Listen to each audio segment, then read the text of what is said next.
담당하시는 이효봉 목사님이십니다. 목사님께서 아름다운 동행과 인카운트라는 제목으로 말씀을 주실 때 큰 은혜와 도전의 시간이 되겠습니다. 우리 한번 강사님 나왔을 때 크게 박수로 환영하겠습니다.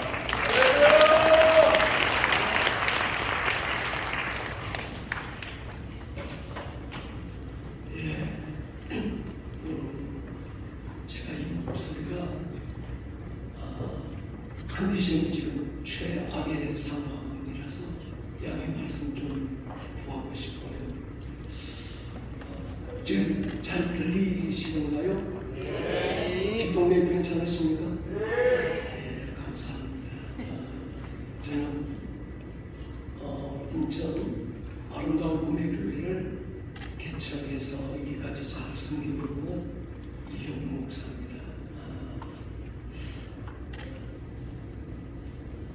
이런 자리에 서본 적이 없어서 부담스럽기도 했고, 또 자칫 잘못하면 이게 무슨 지자랑도 아닌데 이렇게 될 것도 같고 굉장히 조심스러운 마음이 있었습니다.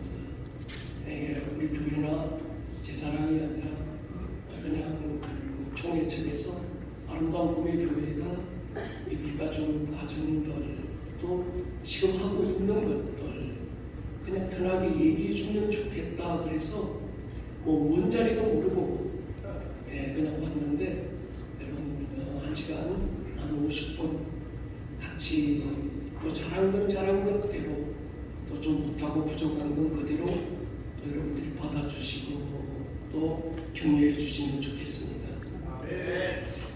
저는 2010년도 처음 아름다운 꿈의 교회를 송도에 있는 어느 집사님 가정에서 교회가 시작이 됐습니다. 가정에서 예배를 드리다가 그 아파트 옥상에 가면 게스트하우스가 있는데, 게스트하우스에서 또 예배 드리다가 오늘 집사님 스튜디오에서 또 예배 드리다가 나중에 7080 라이브 카페를 또 빌려서 예배도 드렸습니다. 그때가 분위기 제일 좋았던 거예요. 조명도 아주 주변에 어떤 이런 데코레이션도 굉장히 좋았던 것 같아요. 그러다가 지금 오봉산이라고 하는 산자락에 사실 그때 길도 없었어요.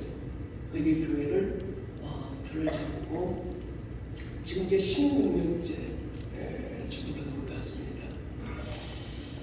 어떤 때는 예배 드릴 곳이 없어서 오봉산 그 정상에서 주일 예배를 상위에서 이렇게 같이 예배 드리기도 했고요. 근데 장소보다 더 중요했던 건 주님을 향한 우리의 그 간절함들이, 갈망들이 더 그때 예배가 더 충만했고 임재가 거룩했다는 생각을 해보게 됩니다. 교회를 개척을 하면서 두 가지에 먼저 집중을 했었어요. 한 가지는 교회론이었습니다. 목회자가 생각하는 교회가 뭐냐라고 하는 건 굉장히 중요하다고 생각을 했어요. 두 번째는 목회 철학이었습니다. 내가 왜 목회를 해야 되지? 목회자로 살아야 되는 이유가 뭐야? 이 부분. 제 안에 어떤 교회가 있고 제 안에 목회 철학이 있어야 그게 어떤 밖으로 나올 수 있겠다라는 생각을 하게 된 거지. 제게 이 교회론과 목회 철학의 영향력을 준 두 분이 계셔요. 두 분 다 지금 하늘에 계시지만 한 분은 옥한문 목사님이었습니다. 저는 이분을 통해서 교회가 뭐냐에 대해서 공부를 했던 것 같아요. 물론 그 어른을 뵌 적은 없지만 세미나나 칼 세미나 혹시 다녀오신 분들도 계실 텐데, 제자훈련 지도자 목회자들 어떤 칼 세미나, 또 하나는 평신도를 깨운다라고 하는 그분의 책이 제게는 굉장한 도전과 교회가 이것이 교회구나, 신학교에서 배우지 못했던 교회론을 그 어르신에게서 제가 배웠던 것 같아요. 또 하나 이 목회 철학에 대해서는 한용종 목사님의 영향을 받은 것 같습니다. 물론 그 어른도 저는 뵌 적이 없습니다. 그렇지만 그분의 책 사도행전적 교회를 세운다 라는 어떤 그분의 책, 그 안에 보면 사도행전적 영성, 사도행전적 예배, 사도행전적 어떤 평신도, 이런 도전을 제게 주었습니다. 그 교회가 있어서 대한민국이 소망이 있다고 할 수 있는 교회가 있을까?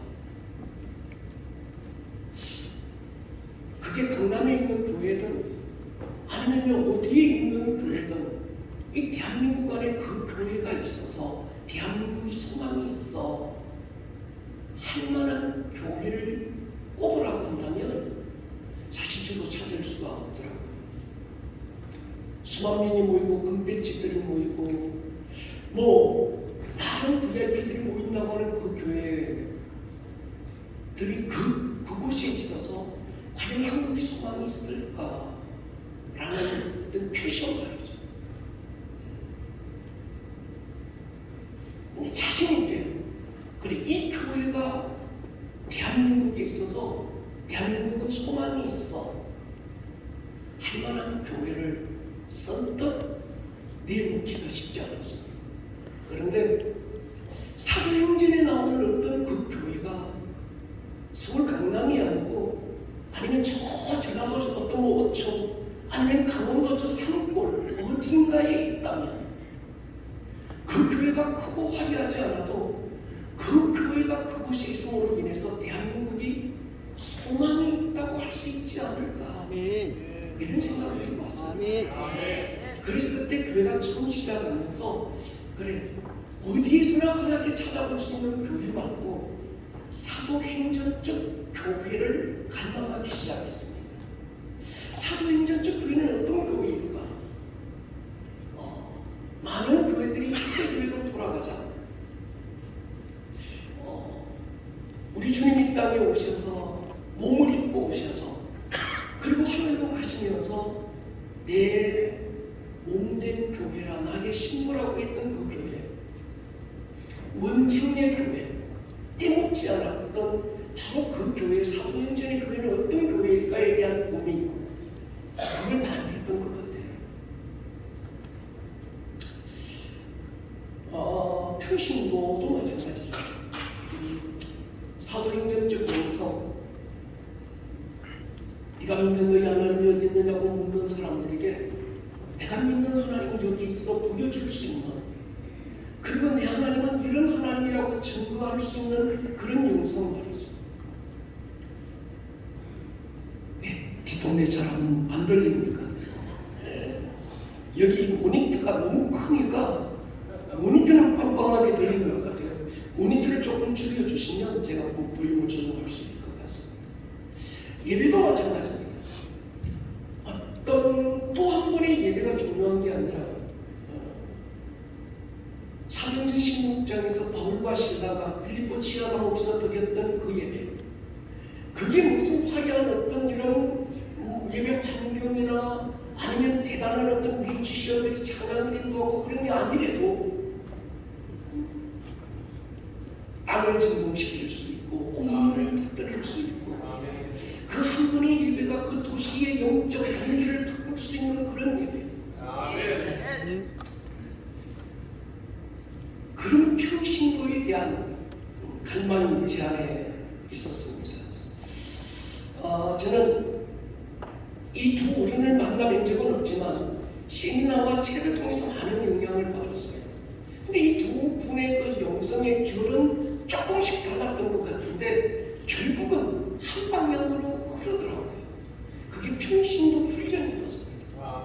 평신도를 목회적 리더십의 파트너로 삼는 것, 팀 리더십으로 삼는 것, 그것이 두 분이 가지고 있는 교회론이었고 또 목회 철학이었습니다. 사도행전은 사도들의 행전이 아니라 사실 사도성을 가진 평신도들의 행전이었어요. 빌립 집사 같은 사람 사도행전 8장에서 한 당시 사마리아라고 하는 도시의 공기를 바꿔놓잖아요. 스테반 집사 마찬가지고요. 어떻게 하면 이런 평신도를 세울 수 있을까? 라고 라고 하는 것이 또 하나의 고민이었습니다.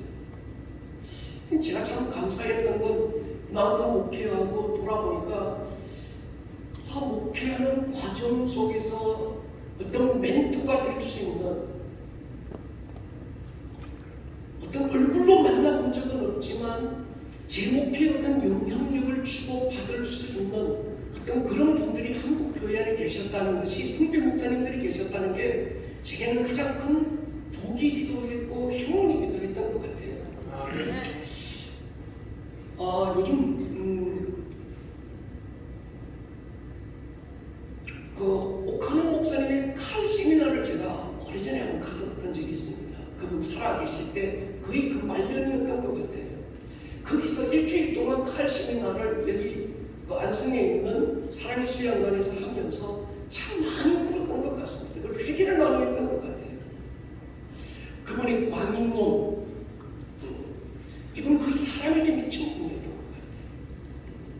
또 평신도를 띄우기 위한 그분의 그 열정,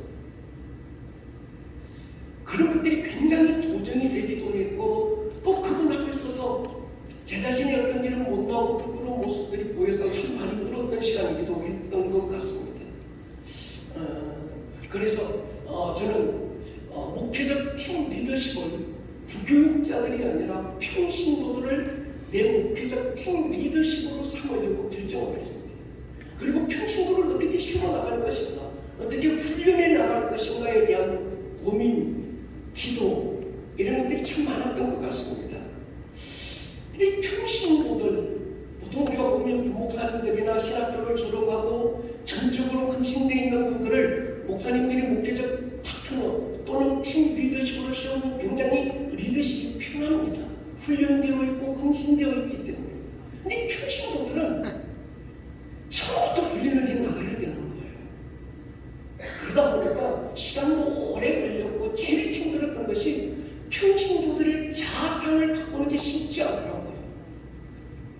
그러니까 만년에 있는 평신도 자상이 뭔가 하면, 내가 평신도인데, 내가 목사도 아닌데, 내가 뭐 신학교를 나온 것도 아닌데, 그래 평신도가 이 정도 하면 잘하는 거지. 스스로가 선을 끊어놓은 그 한계 안에만 머물고 싶은 이 평신도 자상을 바꾸기가 쉽지 않더라고요.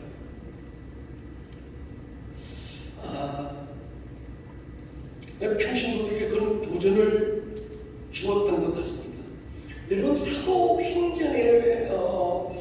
사도행전 시대, 그러니까 평신도라는 단어가 언제 나왔는가 하면 AD 313년 로마가 어떤 그 기독교를 국교로 삼으면서 콘스탄틴이 기독교를 로마로 국교로 삼고 천주교가 시작이 되거든요.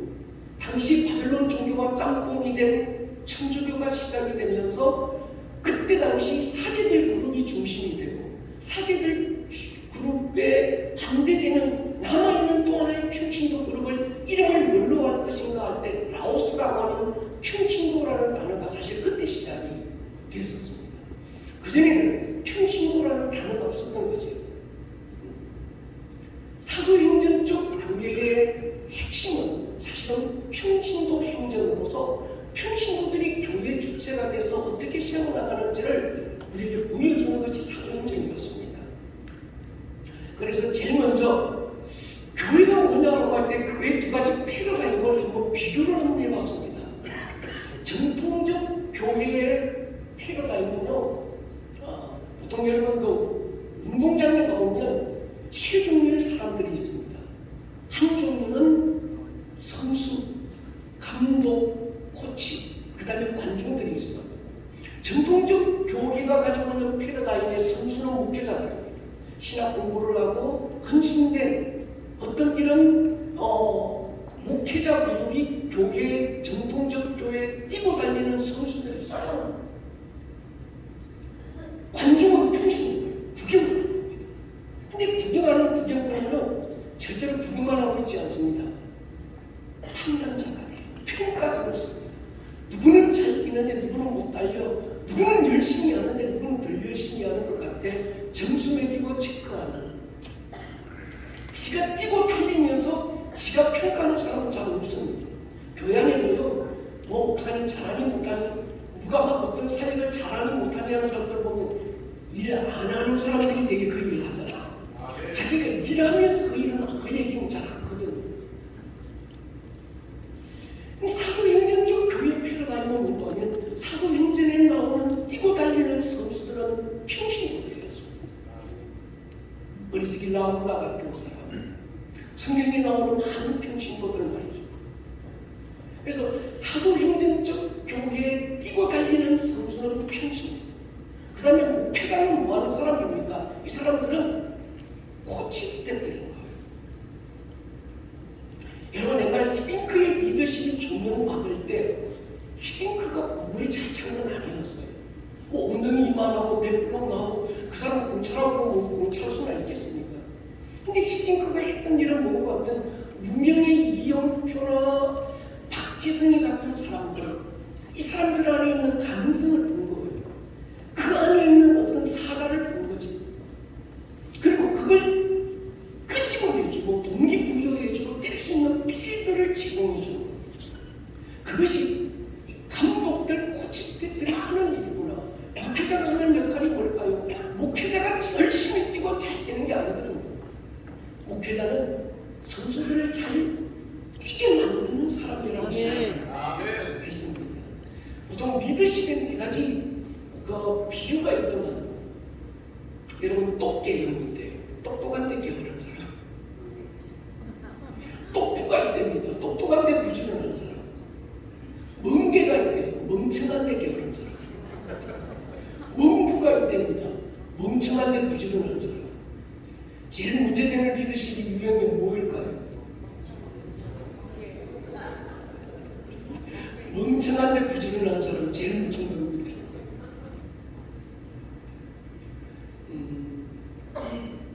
목회자는 지가 뛰는 사람이 아니고 뛰게 만드는 사람이에요. 동의하십니까? 네. 그래서 저희 교회 패러다임을 전통적 교회 패러다임에서 사도행전적 교회 패러다임으로 바꾸기로 어떤 교회 패러다임을 새롭게 정했습니다. 근데 제가 코로나가 오면서 이 교회는 좀 더 구체화되었는데 이 부분은 뒷부분에서 여러분들과 함께 나누었으면 좋겠습니다. 목회 철학을 정했습니다. 한 사람 철학이었어요. 제가 두 사람에게 목숨을 에너지가 제게 없더라고요. 여러분 보통 MBTI에서 이쪽 외향적인 사람과 내향적인 사람들이 있습니다. I 쪽은 내향 쪽이고 MBTI에서 이 쪽은 외향적인 거죠. 저는 I 중에서도 극I입니다. 제가 시를 쓰고요, 책 읽는 걸 좋아하고요, 뭐 그런 일을 하는 거죠. 근데 외향적인 사람은요, 에너지가 10개가 있으면 8개를 다른 사람을 위해서 써요. 자기를 위해서 2개 쓰는 거죠. 근데 이 사람은 다른 사람을 만날수록 에너지가 생겨요. 말을 하면 할수록 에너지를 얻는 사람. 근데 I 쪽은 내향적인 사람은요, 에너지가 10개가 있으면 8개를 자기를 위해서 쓰고 2개를 남을 위해서 주는 거예요. 이 사람은 2개가 아니라 하루에 3명만 넘으면 그때부터 기빨리는 거예요. 그래서 저는 야만 신방 목회를 못하겠구나. 그래서 우리 교회는 그냥 딱 등록했을 때 한 번 신방하고 신방 안 한다. 상담하면 기빨리겠더라고요. 제가 백석대학 상담학을 전공했습니다. 그런데 제가 상담을 도무지 못하겠더라고요. 기빨리는 거예요. 한 사람 만나서 얘기하고 나면 뭐 도무지 그 다음부터는 에너지가 없는 거예요. 그래서 두 사람은 나는 감당 못하겠다. 한 사람의 목숨 걸어보자. 할렐루야. 그래서 하나님의 내게 맡겨주신 그 한 사람에게 목숨을 한번 걸어보자. 이런 마음을 가지고 목회 철학을 준비했었습니다. 제가 칼 세미나에 갔을 때 옥하는 목사님이 한 말씀 하셨던 것이 제 가슴에 박혔습니다. 그때 많은 분들이 옥하는 목사님이니까 제자훈련되고 서울이니까 제자훈련되지 강원도나 저 시골에는 제자훈련 안 됩니다. 사람들 바쁘고 농사 짓고 뭐 그럴 만한 환경도 지적 수준도 안 된다고 막 얘기할 때 욕하는 목사님이 그 얘기 하시더라고요. 만약에 이 옥 목사가 강원도 산골에서 교회를 개척해서 목회하면 뭐 할 것 같으냐? 다들 재정을 할 것 같잖아, 그지? 그분이 만약에 전라도 어촌에서 목회를 시작했다면 그분은 왜 목숨 걸겠나? 그분은 제자 훈련에 목숨 걸겠다는 생각들을 하는 거예요. 그러면서 이분처럼 한 사람에게 목숨 걸면 이건 되는 거구나. 그런 도전을 제가 받았던 적이 있었습니다. 그러니까 결론은 한 가지였던 것 같아요. 사람에게 목숨을 거는 거지. 근데 제가 목회하다 보니까 목회적인 딜레마가 왔어요. 이 부분을 좀 나눴으면 좋겠습니다. 나름 여러분 제가 열정이 나름 어떤 때도 열정은 뒤지지 않는다고 생각했거든요.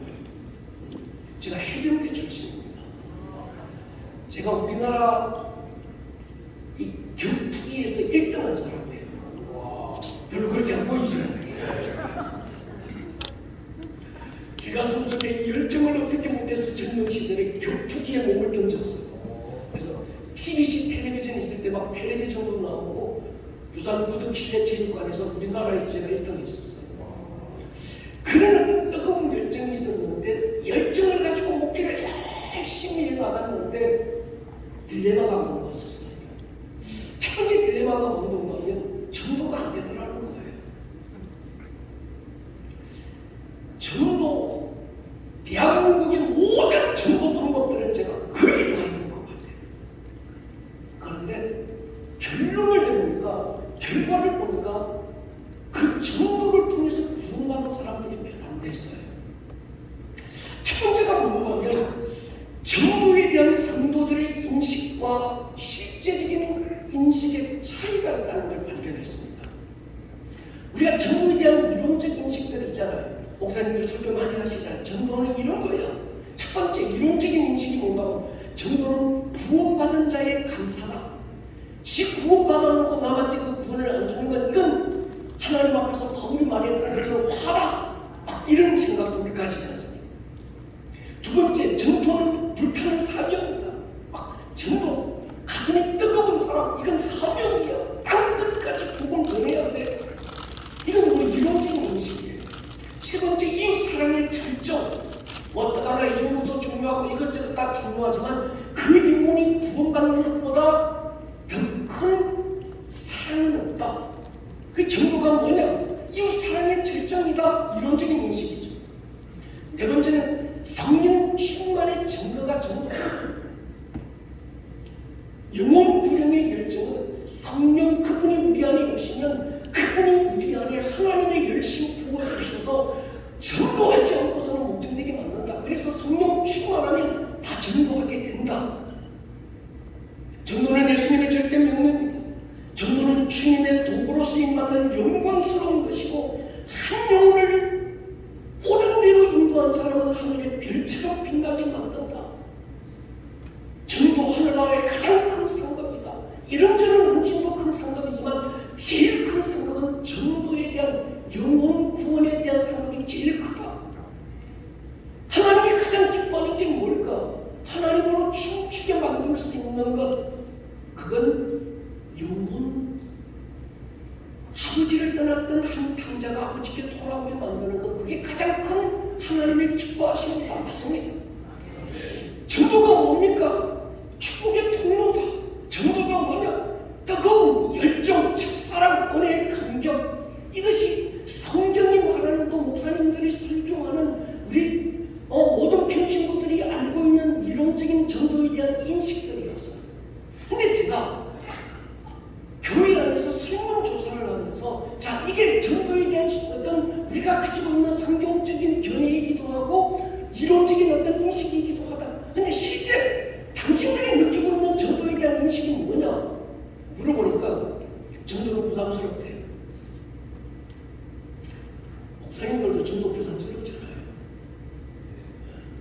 안 부담스러웠어요. 저는 굉장히 부담스러웠어요. 두 번째, 전도할 대상자가 별로 없다. 예, 유유상종이라고 예수 믿고 10년 지났는데도 주변에 불신자가 있다. 좀 문제가 있는 거죠. 그죠? 제일 주변에 불신자 없는 사람들이 누군지 아세요? 여러분들입니다. 목사님들 주변에 불신자 없습니다. 다 믿어버렸든지 아니면 믿는 사람들하고만 어울리든지 불신자들과 접촉할 수 있는 기회가 잘 없는 거예요. 오래된 장로님들 주변에 불신자 없습니다. 오래 믿은 권사님들 주변에 불신자가 없어요. 그래서 목사님들이 1년에 한 번씩 총동원 전도주의를 하자, 전도 막 하자, 전도에 대한 설교만 나오면요, 목사님 말씀이 맞기는 맞는데 우리는 부담스러워요. 그리고 내 주변에 목사님 솔직히 말해서 전도할 대상자가 없다는 거예요. 그리고 전도해보니까 전도는 아무나 하는 게 아닙니다. 해도 안 됩니다. 그래서 전도는 은사 받은 사람들이나 하지, 물어보면 자기는 전도에 은사가 없어서 안 한대요. 전도해보니까 방해 요소가 너무 많다. 전도해보니까 가서 예수 믿으라고 권하고 이런 환경도 안 되지만 다른 사람들을 불편하게 만들고 어떤 이런 사생활 침해더라. 전도가 뭡니까? 예? 하나 믿기도 힘든데 누구 하나 교회 데리고 와가지고 그 하나 그저 예수 믿기까지 그리고 구원받기까지 그 시다발이 하려고 하니까 보통 지가 막힌 게 아니고 차라리 목사님 전도는 주주의를 하자. 그리고 한 사람씩 전도해보자. 그때 조금 그저 뭐 쪽팔리는 게 낫지. 괜히 한 사람 데리고 왔다가 그걸 인간될 때까지 책임지는 게 더 힘들더라. 이런 얘기들이 있는 거예요.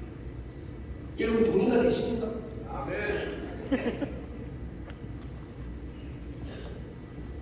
또 잘못된 구원과 어떤 택함 받은 사람만 구원받는다는 신학적인 잘못된 부분들,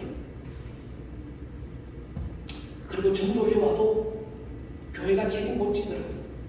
내가 전에 교회 데려다 놨는데 교회 안에 데려다 놔도 몇 주 못 가서 그 사람도 교회 안 나오더라. 한두 번 해본 것도 아니고 겨우 막 시다바리처럼 뒤치다거리 해주고 내가 빚진 것도 아닌데 마치 빚진 자처럼 막 비용 맞춰주고 그래서 사정해서 교회 하나 데려다 놨는데 며칠 못 가더라. 처음에는 반짝하다가 조금 있으니까 시험 들고 막 그래서 교회 또 안 나오는데 교회 데려다 봐도 아무 큰 의미가 없더라. 그런 생각들인 거예요. 그리고 굳이 내가 전도 안 해도 이 나라 교회가 너무 많은데 굳이 꼭 자기가 안 해도 되겠다 이런 생각들을 가지고 있는 것 같아요. 그러니까 이런 전도에 대한 이론적인 인식과 전도에 대한 실제적인 성도들이 가지고 있는 인식들을 한번 비교해 보기 시작했습니다. 그 다음에는 교회 등록 성도를 한번 분석을 제가 해봤습니다. 교회 등록한 100명, 딱 꼭 100명을 분석을 한번 해봤습니다. 근데 거기서 89명이 수평 유동이었어요. 시골은 어떤지 모르겠습니다. 천안, 여기 아산 여기는 어떤지 모르겠는데 인천은요, 거의가 100명 중에 89명이 수평 유동이었어요. 전도 대응원 불신자 4명입니다. 전도 대응 회신자, 옛날엔 믿다가 안 믿었던 사람, 방학했던 사람, 그 사람들이 4명. 전도 없이 누가 전도해온 것도 아닌데 어느 날 갑자기 십자가 보다가 또 주변에서 노래 듣다가 옛날에 주일학교 때 불렀던 찬양, 아니면 누군가가 내가 막 마음이 힘들고 어려웠다가 힘든 그 상황에서 뭐라도 붙들어야 되겠는데 딱 보니까 그때 십자가 불이 빠르게 비치고 자기 마음이 막 울렁거려서 옛날에 주일학교 때 다녔던 교회 생각나서 나왔다는 사람이 3명. 이게 100명, 우리 교회 등록했던 성도들 100명을 설문조사를 해서 분석을 해보니까 이런 데이터가 나왔습니다. 우리 교회뿐만이 아니라 국내 전도 통계, 한국 국내 전도 통계도 마찬가지입니다. 우리가 볼 때요, 특별한 필요에 의해서 교회 나온 사람 1, 2%, 자발적으로 나온 사람 2, 3%, 목회자, 특히 개척교회 목사님 어떤 그 권면과 그들의 삶을 보고 교회 나온 사람들이 5, 6%, 가정 방문에서 전도되어 온 사람이 1, 2%, 주일학교 때 나왔다가 교회 다시 나온 사람이 4%에서 5%, 대중 전도 집회 0.5%. 그러니까 대중 전도 집회가 부흥해가지고 총동원 전도주의를 해가지고 교회 오래 다니면서 구원에까지 이런 사람들이 그 없더라는 거예요. 어떤 교회 프로그램도 마찬가지죠. 근데 대다수 75%에서 90%가 관계 정도라는 걸 볼 수 있었습니다. 주변에 가장 가까운 사람들, 그들을 통해서 권면받고 교회 나온 사람들이 압도적인 어떤 퍼센트를 차지한 거예요. 그럼 누가 전도했는가 볼 때요, 우리는 보통 보면 전도 이론적인 인식으로는 낯선 사람들이 예수 전당 불신지요 피켓 들고 예수 믿으십시오 이래가지고 교회 나온 줄 아는데 아닙니다. 친구와 친척과 가족들의 인도를 통해서 교회 나온 사람들이 대다수였습니다. 어떻게 교회 나오는가? 복음 듣고 나왔다. 그런 사람들은 잘 없었습니다. 사랑의 표현들, 관심, 어떤 그들의 삶의 현장에서 작은 사랑과 정성을 통해서 마음이 움직여서 교회 나온 사람들이 대부분이에요. 언제 의심됐는가? 우리는 갑자기 막 하늘에 불 받아가지고 주야 하다가 막 집회 참석하고 갑자기 가슴이 뜨거워져서 할렐루야 바울처럼 다메섹에서 뒤집어진 줄 아는데 그런 사람들은요 거의 없었어요. 1년의 과정과 시간을 통해서 때로는 사람을 통해서 때로는 메시지를 통해서 때로는 이런저런 관심과 돌봄을 통해서 많은 사람들이 구원에 이르더라라고 하는 그걸 우리가 분석을 해냈습니다. 특히 관계성에서 한 사람의 관계로 교회에 나온 사람들은요 그 한 사람과 관계가 교회에서 깨지고 아니면 세상에서 깨지고 나니까 교회도 안 나오고 그래서 제일 좋은 정도는 한 사람과의 관계가 아니라 여러 사람과의 관계를 만들어주는 게 중요하다는 생각을 하게 됐었습니다. 또 하나 우리는 불신자의 문화를 이해할 필요가 있다고 생각했어요. 여러분 우리가 불신자 그러잖아요.